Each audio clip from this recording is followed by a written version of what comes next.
Okay, then 9.1, we're exploring combinations of functions. Our goal is to explore the characteristics of new functions created by combining functions. We're given 4 graphs here, and the first question asks us how can 2 functions be combined to create a new function? So we're given 8 functions here, and we have 4 graphs here. So we're looking at a combination of functions to create these functions. So each one of these algebraic functions here are potentially one of these 4 graphs. Okay, so the first question says, compare each of the graphs above with the function equations in the table below.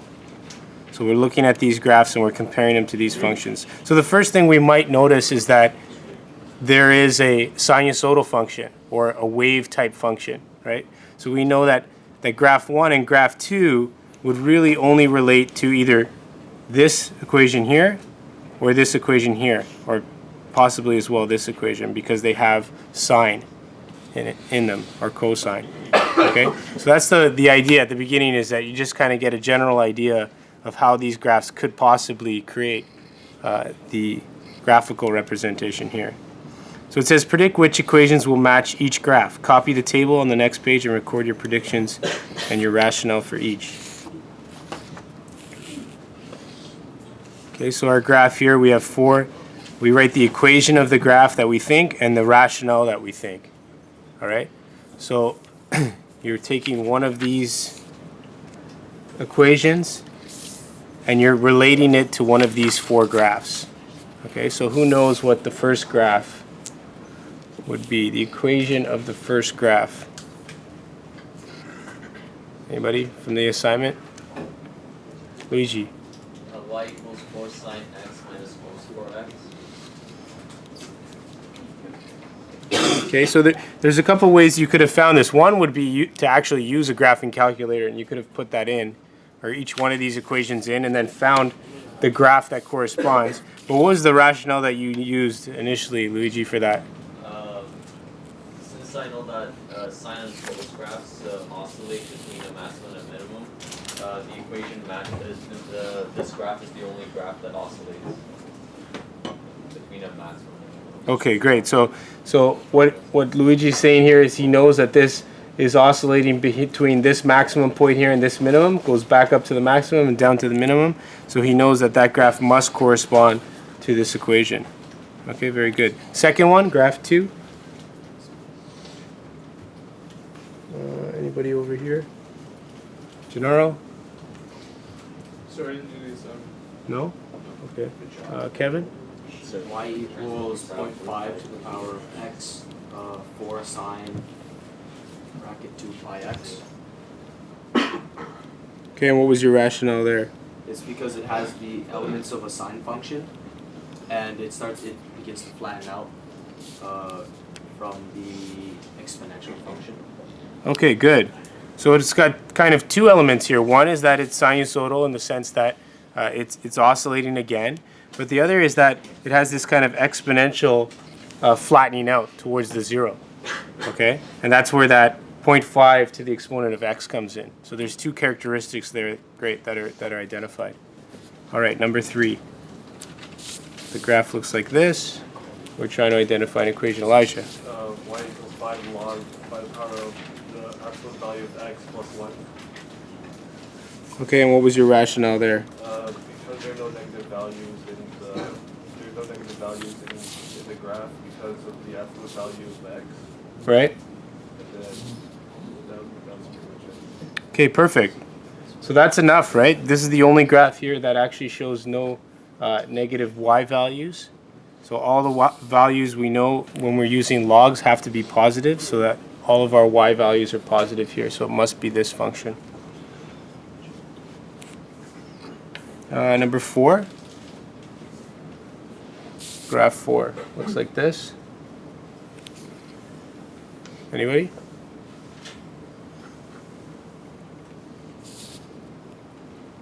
Yeah. Y equals x minus 1 over x. Okay, and what was the rationale there? It's because there's an asymptote. Okay, good. So there's an asymptote at x equals 0. And this is the only function out of all of the other ones that we know at when x equals 0, there's an undefined term. Okay, so it must be this one. Good, and that's enough information. Okay, B, it says compare your predictions with the partner's predictions. Okay, we've done that. C, using graphing technology in radian mode, graph the equation as you predicted would match in 1. Use a domain and range in Windows, and a scale on the given scale given on each of the given graphs. So this is just saying to graph these and to verify your predictions. Does the graph of your equation match 1? If it does not, choose another equation from the table and try again. So I think there might actually be an issue with this one if we were to graph this on a graphing calculator. Somebody has a graphing calculator in front of them, want to try and graph that. I'm not sure that it would produce this graph on second thought.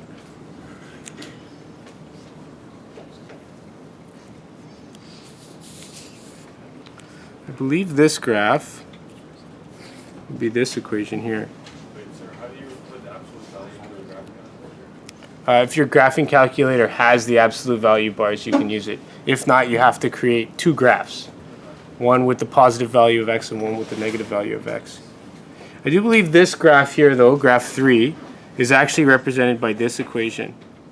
Okay, so I left that in there initially as wrong, hoping that somebody would see it, or after graphing it, would see the difference. Okay, this has as well the square root term that gives us this value here. We also know that all the values of x values here can be negative. Okay, because you could have a negative x value there, negative x value here less than 1. Okay. So E says once you have correctly matched the equation with graph 1, repeat parts C and D until all the graphs have been correctly matched. So now we've done all that. This one would be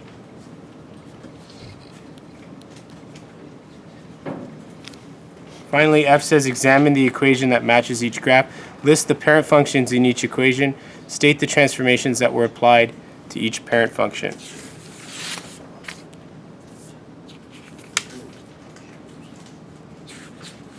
that equation works. Which one? This one? No, the absolute value. Like, This one works as well? Teachers, for the interruption, please set the attendance for second period. Thank you. And did you try graphing the other one?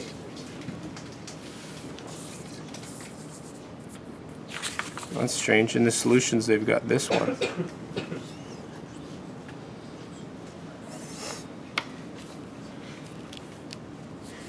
Oh, I see what they did. Sorry, they have in the solutions here this one. That was their guess, and then they corrected it to this one. So my mistake. You were right originally, Elijah. Yeah, so the other one. yeah, the other one's like. The other one's wrong. Yeah, it's like. So they had it initially here, and then they corrected it to here. Yeah. So sorry, my mistake. You were Elijah. You were correct initially. Okay, F. List the parent functions in each equation. So if we go back to the original equations,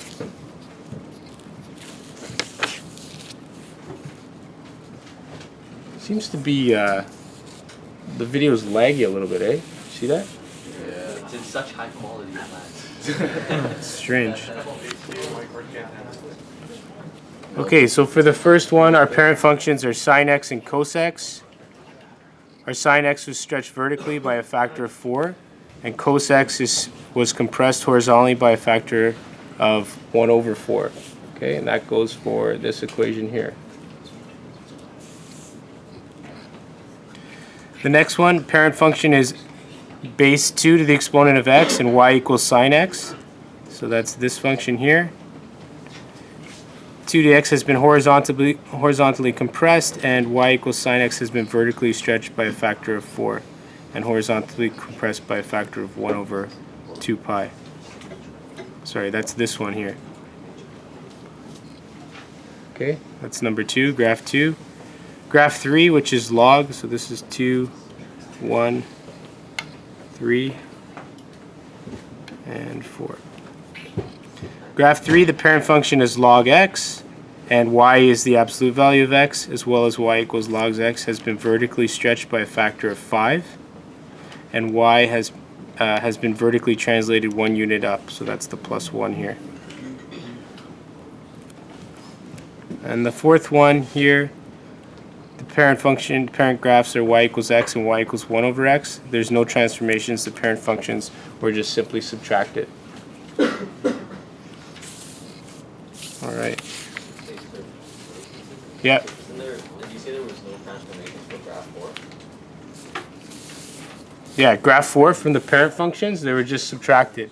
So y equals x and y equals 1 over x. So it's not a reflection of the y-axis? It's a reflection, but not a transformation. Oh, okay.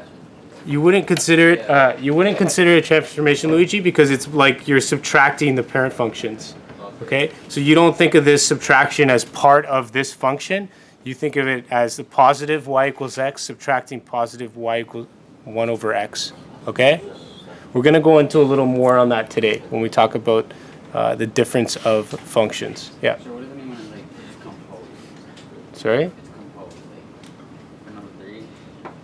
Number 3, it's composed. Where does it say that? Oh, the parent functions were composed.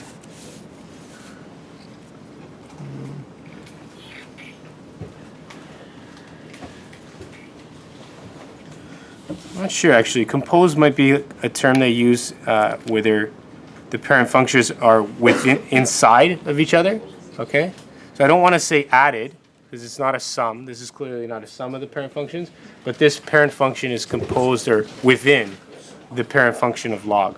Okay, all right. So it's like when one parent function is within another. That's what it means by composed. All right. Okay, we're just gonna quickly here look at the summary. The key ideas here, the main interesting functions can be created by combining 2 or more simpler functions. This can be done by adding, subtracting, multiplying, or dividing functions to create more complex functions. So we skipped G. Oh, we did? Okay, and then G. Oh, sorry, the reflecting. Okay, we can do the reflecting. Which of the 4 graphs is periodic? How does it differ from other periodic functions you have seen before? What type of combination produced this effect? So the graph 1, as we know, is periodic. We can see that because it's oscillating between a maximum and minimum value. The graph has several more peaks and dips in it than usual. It is a sine function and a cosine function being subtracted. Do any of the graphs represent an even function? Do any represent an odd function? Explain how you know. So remember, an even function is what? Who remembers what an even function is? Okay, yeah, and how would that be visually displayed on a graph? They have the same x values, so they have the same y values and the opposite x values. Yeah, so there would be a reflection across, right, across the y-axis. Okay, good. And an odd would be symmetry about the origin. Okay, yeah, Luigi? So graph 2 isn't periodic? Graph 2, so this is, sorry. Graph 3 appears to be even because it's symmetric about the y, right? So that's what we just spoke about. Graph 3, there's a reflection on the y, so that's even. Okay. Graph 4 appears to be odd because it's symmetric about the origin. So graph 4 is odd, and graph 3 is even. Luigi? For G, is graph 2 periodic as well? Or no? Graph 3? 2. 2, periodic? Yeah, for G. Oh. Let's see, which of the 4 given graphs is periodic? How does it differ from the periodic function? Yeah, it's graph 2 is not periodic because to be periodic you have to be repeating. So it has a sinusoidal diminishing pattern, but it's not periodic. Periodic is when the pattern repeats itself. Okay? That's what it means by periodic. All right? So the pattern has to repeat itself exactly. All right, H. Do any of the graphs represent an even... Okay, we did that one. I. Which graph contains an asymptote? Describe the functions that were combined to produce this graph. Explain how you can tell from the equation where the vertical asymptote occurs. Okay, so here's the graph with the vertical asymptote. Here's the function. How can we explain where this asymptote is going to occur based on this algebraic equation?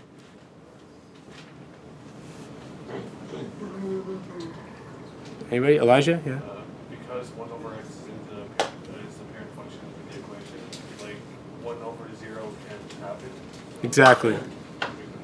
Yeah, that's exactly right. Okay, so that's how we know. We can see right from the equation that this graph is going to be undefined at the value of x equals 0 because this term would be undefined at that value. All right, last one, J.